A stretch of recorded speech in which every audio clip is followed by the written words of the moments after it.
भारत माता की। बूढ़िया बिराजा तो कोई बात क्यों मारी। वैसे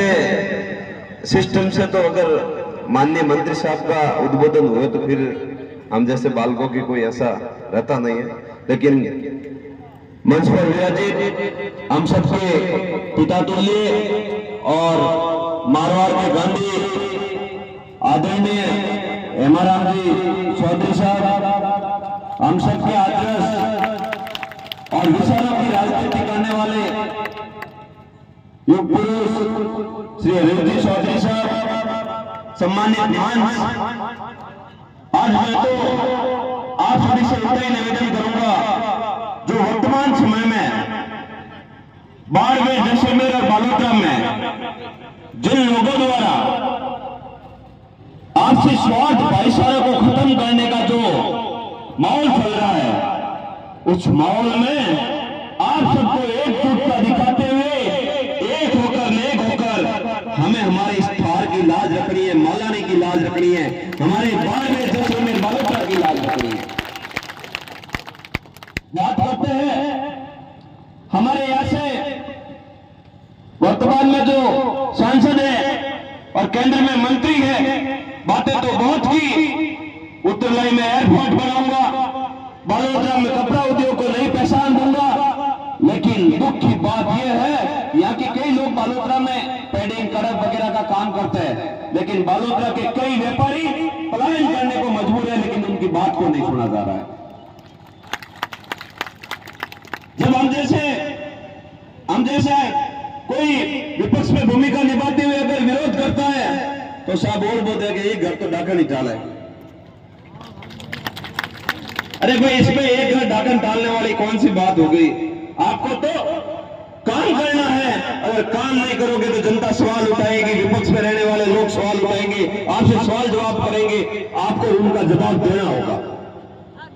हमने बजरी का आंदोलन किया, हमने मजदूरों के लिए लड़ाई लड़ी, उसमें उमेश जी बेनीवाल साहब साथ में थे बड़ी मजबूती से, लेकिन कभी भी भारतीय जनता पार्टी का एक भी आदमी हमारे साथ में नहीं आया। हो सकता है कांग्रेस के लोग हमारे साथ में थे, इसलिए हम लोग आज इस विचारधारा के साथ हैं। एक और निर्दलीय बातें कर रहे यूनिवर्सिटी की। यूनिवर्सिटी में तो अध्यक्ष प्रेसिडेंट हमारे पूर्व मंत्री अनिल जी चौधरी साहब भी रह चुके हैं, लेकिन मैं बताना चाहता हूं उन लोगों ने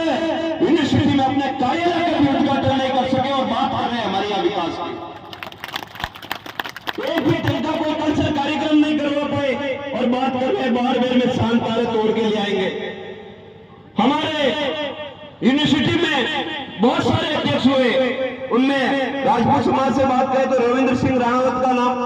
बहुत ही बेहतरीन कार्यकाल रहा,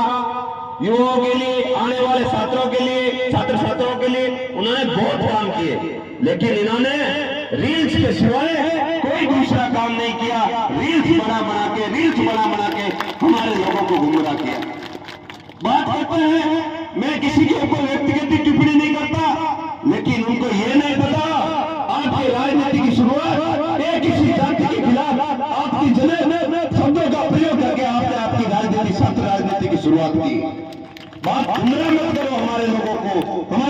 इधर उधर मत घुमाओ। हमारा बाड़मेर विकास चाहता है, हमारा बाड़मेर नई शिक्षा चाहता है, हमारा बाड़मेर रुपये बेचने लोगों को रोजगार चाहता है, हमारा बाड़मेर कपड़े उद्योग के लिए नई ट्राली बनाने के लिए सोचता है, हमारा बाड़मेर कपड़ा प्रोसेसिंग के लिए कोई नया प्रोजेक्ट की मांग करता है, हमारा बाड़मेर कभी आपस में लड़ाने की बात नहीं करता है, हमारा बालोतरा कभी आपस में झगड़ाने की बात नहीं करता है, लेकिन इन लोगों की मंशा तो कुछ और ही है। मैंने कोई ऐसा किसी के ऊपर कोई कमेंट नहीं किया था, लेकिन जब आप सोशल मीडिया पे मेरे जैसे किसान के बेटे के खिलाफ